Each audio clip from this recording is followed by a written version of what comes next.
요한복음 20장 1절에서 18절 말씀.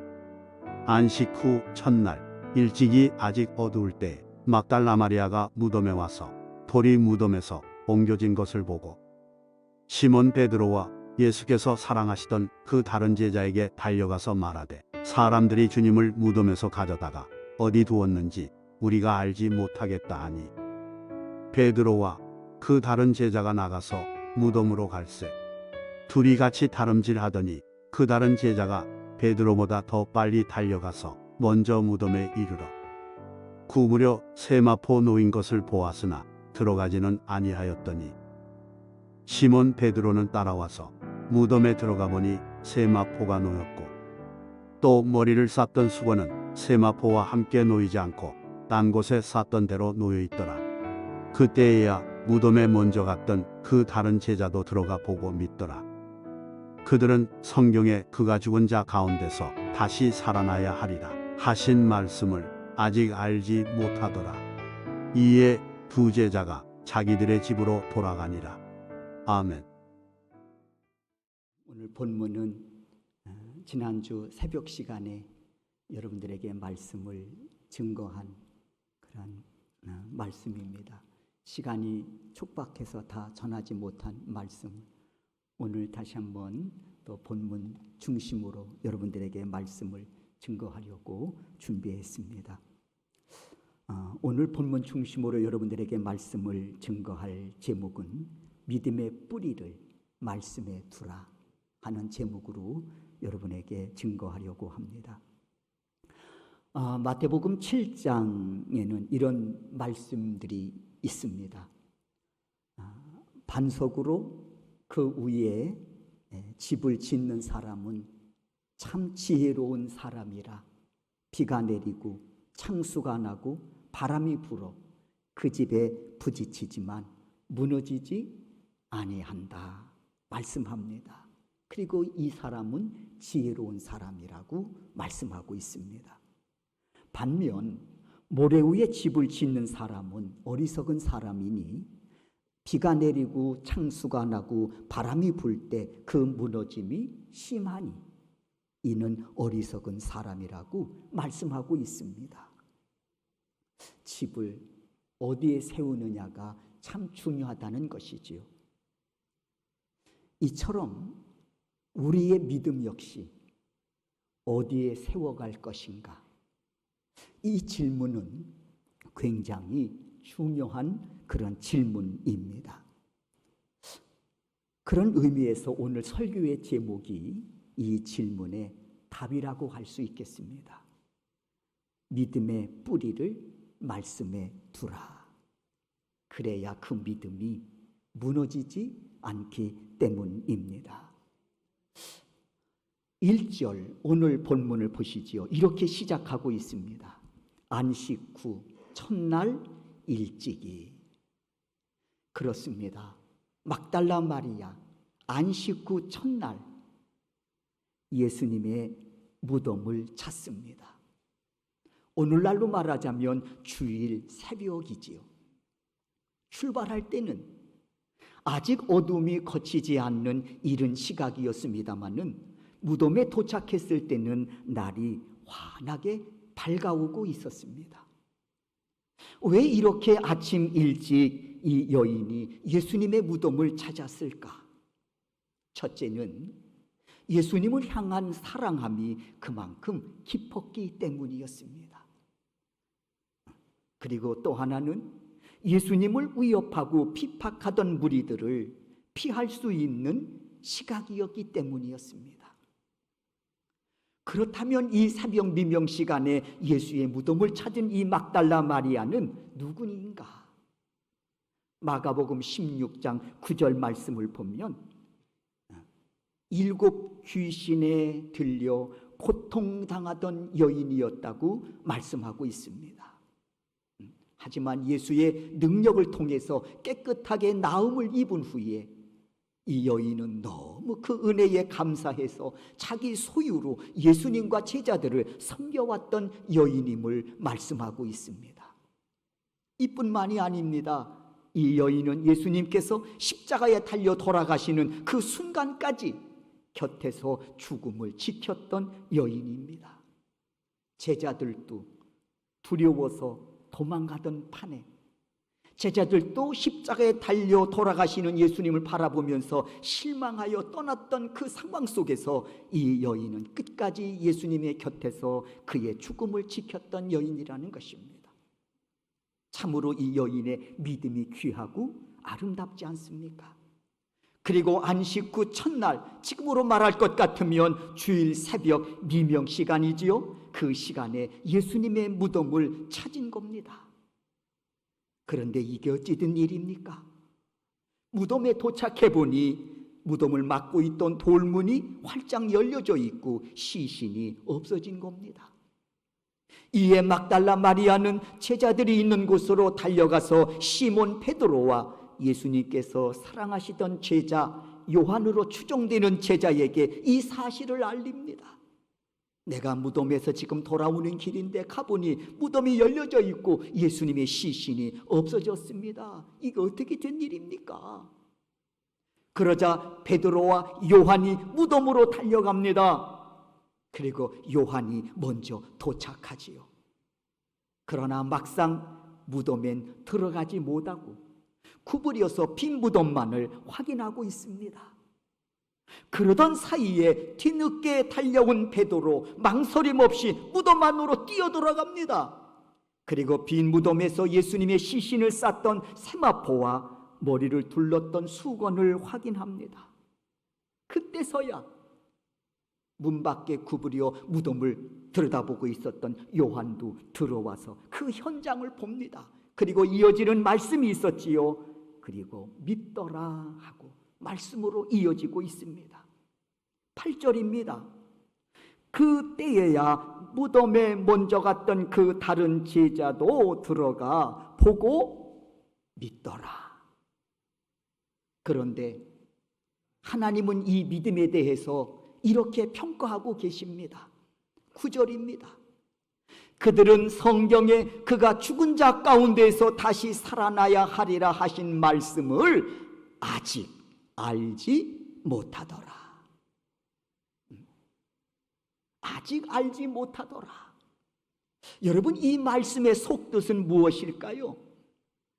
믿었는데 아직 알지 못하고 있다는 겁니다. 이 말씀의 속뜻이 뭘까요? 현장에 와서 빈 무덤을 보고 예수님이 죽음에서 살아나셨다는 사실은 알게 되었지만 안타깝게도 그 살아나심을 통해서 온 인류가 죄사함을 받고 영생을 얻게 될 것이라고 하는 이 중요한 사실은 아직 알지 못했다는 것입니다. 그러니까 부활의 현장을 목격하고도 제자들은 각자 자기 집으로 돌아간 것입니다. 예수님의 부활보다 여러분 더 큰 표적이, 기적이 어디 있겠습니까? 그런데 그 현장을 목격하고도 이 두 제자는 집으로 그냥 돌아가 버린 거예요. 요한복음 20장 10절이지요. 이에 두 제자가 자기들의 집으로 돌아가니라. 그렇다면 제자들은 왜 이 중요한 사실을 알지 못하고 그 가장 큰 표적, 예수님의 부활하신 그 현장을 목격하고도 이 제자들은 그냥 집으로 돌아갔을까? 답은 간단합니다. 예수님께서 진실로 진실로 이르노니 말씀하시면서 예수님께서 자신이 짊어지고 죽어질 십자가를 통해 모든 사람들이 죄사함과 영생을 얻게 될 것이라고 하는 이 중요한 사실을 가르치실 때 이들은 귀담아 듣지 않았기 때문이었습니다. 때문에 이들은 부활의 현장을 목격하고도 가장 큰 표적, 가장 큰 이적의 현장을 목격하고도 아무 생각 없이 자신들의 집으로 그냥 돌아가 버린 것입니다. 마치 예수님의 부활이 나와 무슨 상관이 있느냐 하면서 그들은 그냥 집으로 돌아가 버리는 거예요. 여러분, 우리가 이렇게 예수를 믿는다고 생각해 보십시오. 예수 부활하셨습니다 라고 하는 이 기쁜 메시지 앞에서 그래? 그게 그런데 나하고 무슨 상관인데? 우리가 이렇게 예수를 믿는다고 생각해 보십시오. 얼마나 끔찍하고 얼마나 비극입니까?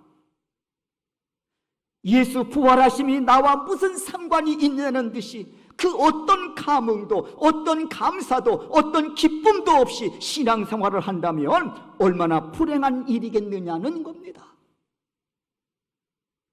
그러므로 사랑하는 성도 여러분, 우리는 이 대목에서 아주 중요한 사실을 깨닫게 됩니다. 집을 반석 위에 지어야 하듯이 믿음 역시 반드시 말씀에 근거해야 하고, 믿음 역시 반드시 말씀의 뿌리를 내려야 한다는 사실입니다. 그렇지 않고 믿음을 표적이나 기적에 근거를 둔다면 결코 건강한 믿음으로 성장할 수가 없는 것이기 때문에 그렇습니다. 물론 기독교의 신앙생활은 표적이나 기적을 빼놓을 수 없습니다. 매우 신앙생활에 때문에 표적과 기적은 중요한 부분임에 틀림이 없습니다.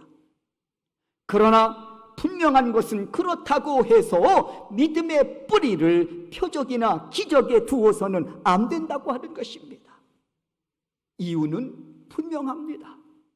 믿음의 뿌리는 말씀에 두어야 하기 때문입니다. 이를 증명하기 위해서 두 가지 예를 들어 말씀을 드리겠습니다. 출애굽기 14장의 말씀을 보면 이스라엘 백성들이 가로막힌 홍해 앞에서, 그리고 추격해 오는 애굽의 군대를 보고 크게 두려워하면서 극도로 절망감에 빠지지요. 앞을 보면 홍해가 가로막혀 있습니다. 뒤를 돌아보니까 살기등등한 애굽 병사들이 자신들의 목숨을 해하기 위해서 지금 달려오고 있습니다. 그런데 이때 하나님께서 모세를 통해서 홍해를 육지처럼 길을 내시고 추격해 오던 바로의 군대는 홍해바다에 수장시켜버리지요. 그리고 이를 현장에서 지켜보고 있던 이스라엘 백성들은 여호와 하나님을 경외하고 모세와 하나님을 믿었다고 했습니다. 이 놀라운 큰 이 표적과 기사를 보고 말입니다. 때문에 출애굽기 14장 31절에서 이렇게 말씀합니다. 이스라엘이 여호와께서 애굽 사람들에게 행하신 그 큰 능력을 보았으므로 백성이 여호와를 경외하며 여호와와 그의 종 모세를 믿었더라 그랬어요. 여러분, 여기서 말하는 큰 능력은 무엇입니까? 하나님께서 밤새 동풍으로 홍해바다를 육지처럼 길을 내시고 건너게 하신 그런 사건 아닙니까? 그리고 또 하나는 추격해 오던 바로의 군대를 홍해바다에 수장시킨 일 아닙니까? 이렇게 이스라엘 백성들은 여호와께서 행하신 큰 일을 보고 여호와를 경외하며 모세와 하나님을 믿었다고 했습니다. 그리고 이어지는 다음 장 출애굽기 15장에서 이들은 하나님을 높여 찬양하며 그리고 춤까지 추고 있습니다. 여호와는 나의 하나님이십니다. 여호와는 나의 구원이십니다. 여호와는 나의 하나님이십니다. 내가 그분을 높여 찬양하겠나이다 하면서 이들은 믿음으로 찬양하며 춤을 춥니다. 그런데 여러분, 여기서 질문 하나를 드리겠습니다. 지금 이들의 믿음은 어디에 기반을 두고 있습니까?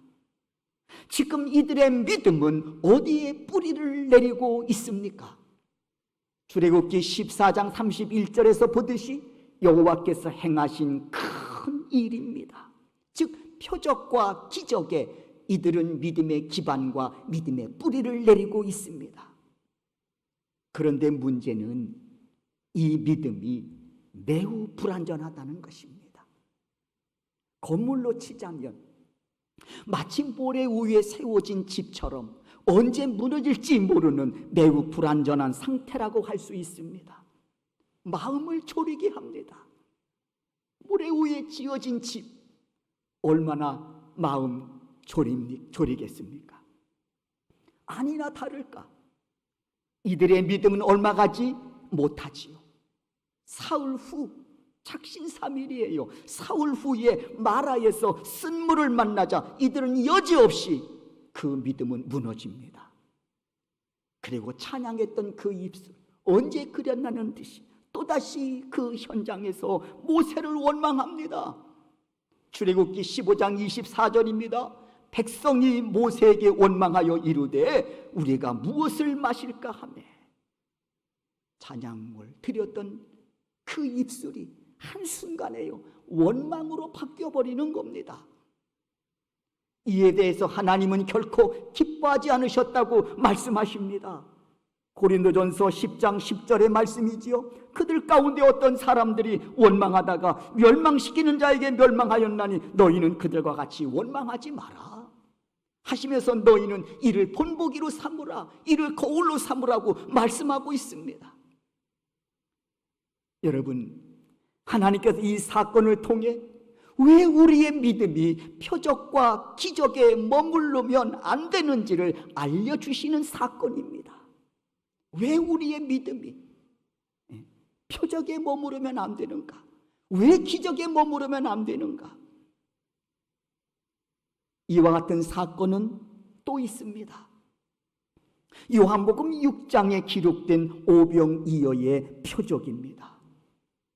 오병이어의 표적을 통해 배부른 백성들이 예수님을 억지로 붙들어서 세상 임금으로 삼으려고 하자 예수님 그곳을 떠나시지요.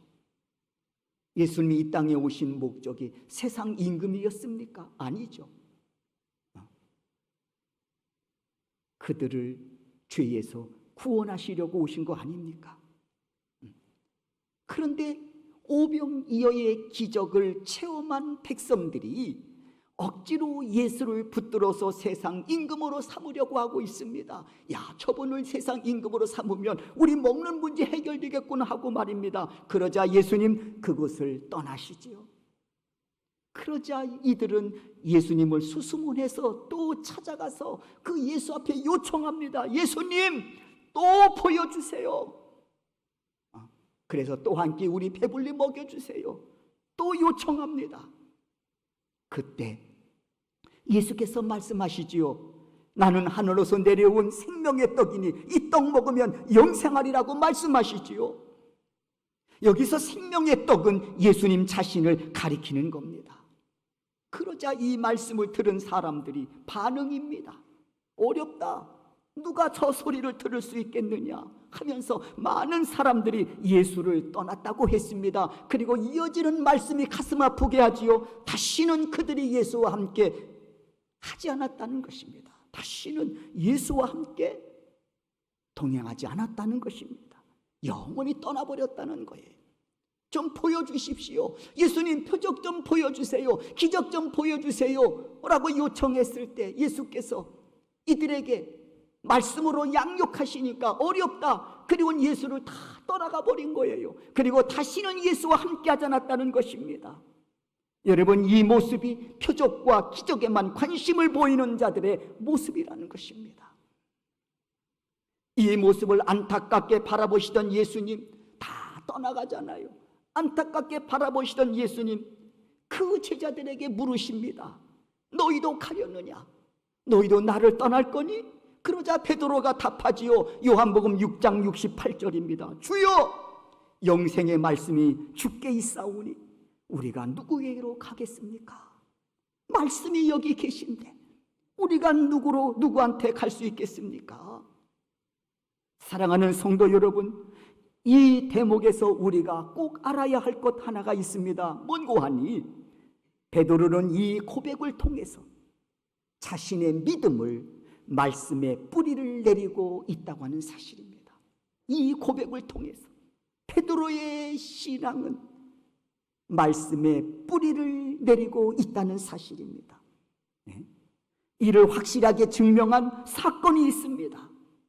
베드로 한때 제자의 신분을 망각하고 두려움에 사로잡혀 그만 예수를 부인하고 저주했던 적이 있었지요.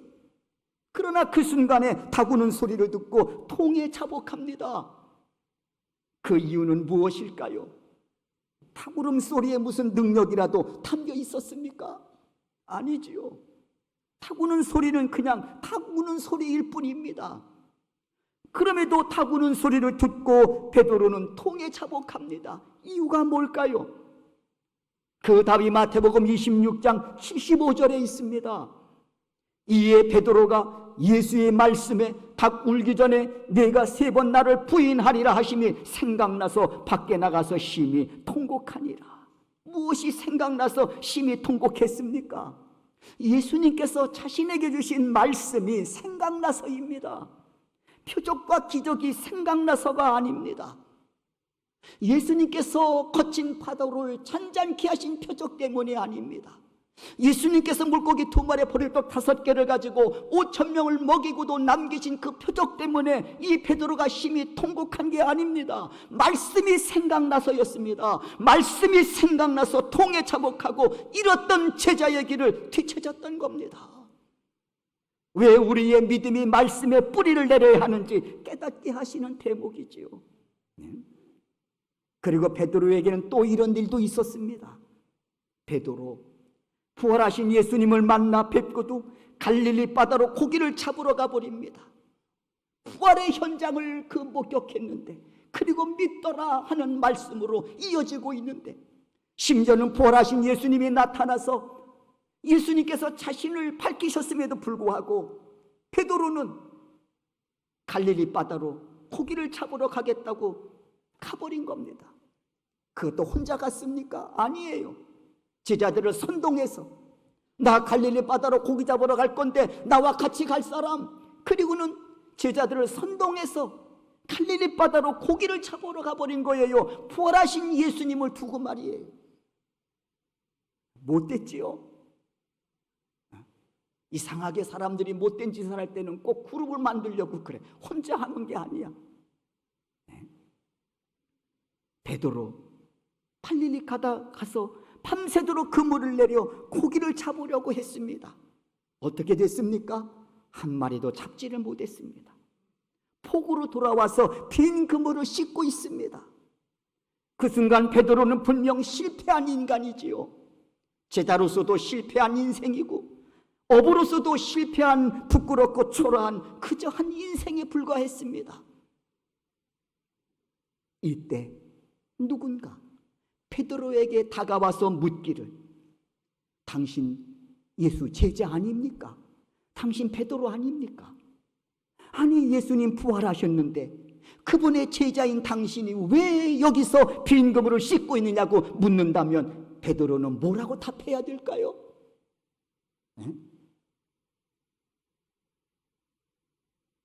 그런데 놀랍게도 그때 부활하신 예수님이 베드로를 찾아오신 겁니다. 그리고 실패한 인생 베드로에게 말씀하시지요. 그물을 배 오른편에 던지라, 그리하면 잡으리라. 이때 베드로 그 말씀에 의지하여 던졌더니 많은 물고기를 잡아 그물을 들 수 없을 정도라고 했습니다. 그리고 예수님 베드로에게 이르시기를, 너 나 사랑하느냐 거듭거듭 물으신 후에 내 양을 먹이라고 사명을 주시지요. 내 양을 먹이라. 무슨 뜻입니까? 내가 너에게 가르쳐주신 말씀을 꺼내서 내 양들에게 가르치라는 말씀 아닙니까? 사랑하는 성도 여러분, 이와 같은 베드로와 관련된 사건을 통해 주시는 교훈은 왜 우리가 믿음을 말씀에 근거하고 말씀에 뿌리를 내려야 하는지 깨닫게 하시는 사건들입니다. 예수님 말씀하십니다. 믿음은 표적과 기적이 아니라 들음에서 난다고. 믿음은 들음에서 난다고 예수님 말씀하십니다.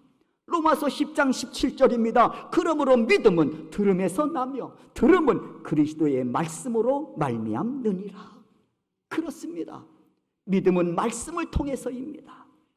만약 믿음이 기적이나 표적을 통해서라면 예수님은 분명 이렇게 말씀하셨을 겁니다. 믿음은 표적이나 기적을 통해서 얻어지는 것이라고 말입니다. 그러나 그 어디에도 그런 말씀이 없습니다.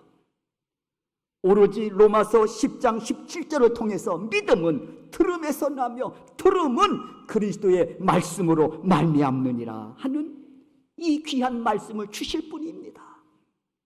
사랑하는 우리 소명교회 성도 여러분, 서두에 잠깐 말씀을 드렸습니다마는 신앙생활에 있어서 표적과 기적 중요합니다. 예수님도 물이 변하여 포도주 되게 하셨고, 예수님도 거친 풍랑을 잔잔케 하셨고, 예수님도 오병이어의 기적을 통해서 5,000명을 먹이고 또 12강기를 남기신 그런 표적을 행하셨습니다. 뿐만 아니라 많은 병자를 고쳐주셨을 뿐만 아니라 죽은 나사로도 살리시는 기적까지 펼치셨습니다. 그럼에도 우리가 꼭 알아야 할 것은 어떤 표적이나 기적이 말씀보다 앞설 수 없다는 사실을 꼭 명심하시기를 바랍니다. 그리고 믿음의 뿌리는 반드시 말씀에 내려져야 한다는 것입니다. 믿음의 선진들은 때문에 이 말씀을 생명처럼 귀히 여겼어요. 요한계시록 20장 4절 말씀을 보니까 하나님의 말씀을 지키기 위해서 자신들의 목을 내놓았던 순교자들이 있음을 말씀하고 있습니다. 내게 주신 그 말씀을 지키려고 자신들의 목까지 내어놓은 순교자들이 있더라는 것입니다. 그만큼 믿음의 사람들에게 있어서 하나님의 말씀은 귀하고 소중한 것입니다. 이에 요한계시록 1장 3절에서도 누가 복 있는 자들이냐 대해서 세 가지로 말씀하고 있습니다. 요한계시록 1장 3절입니다. 우리가 이 말씀은 다 같이 한번 읽도록 하겠습니다. 이 말씀 읽습니다. 이 예언의 말씀을 읽는 자와 듣는 자와 그 가운데에 기록한 것을 지키는 자는 복이 있나니 때가 가까움이니라. 세 가지 복을 말씀합니다. 말씀을 통해 주어지는 세 가지 복. 첫째, 하나님의 말씀을 읽어 그 말씀을 자신의 영의 양식으로 삼고 살아가는 자가 있다면 그는 진정 복 있는 자라는 것입니다. 하나님의 말씀을 영의 양식으로 삼고 살아가는 자, 그는 진정 복 있는 자라는 거예요. 누가? 예수께서 그렇게 말씀하고 계십니다. 두 번째, 누가 복 있는 사람이냐? 하나님의 말씀을 들음으로 금 같은 믿음으로 무장하고 사는 자들은 복 있는 자들이라고 말씀하고 있습니다. 그리고 세 번째, 하나님의 말씀을 지켜 행하는 자가 복이 있다고 말씀합니다. 말씀을 듣고 그 말씀대로 지켜 행하는 자가 복이 있다고 말씀합니다. 왜요? 하나님은 반드시 그 말씀대로 역사하시기 때문입니다. 사랑하는 성도 여러분, 저는 여러분의 믿음이 진정 말씀에 근거되고 말씀에 깊이 뿌리를 내려 그 어떤 상황 속에서도 넉넉히 승리함으로써 진정 복 있는 자로 오늘을 살아가는 그런 믿음의 사람들이 되실 수 있기를 주의 이름으로 축원합니다.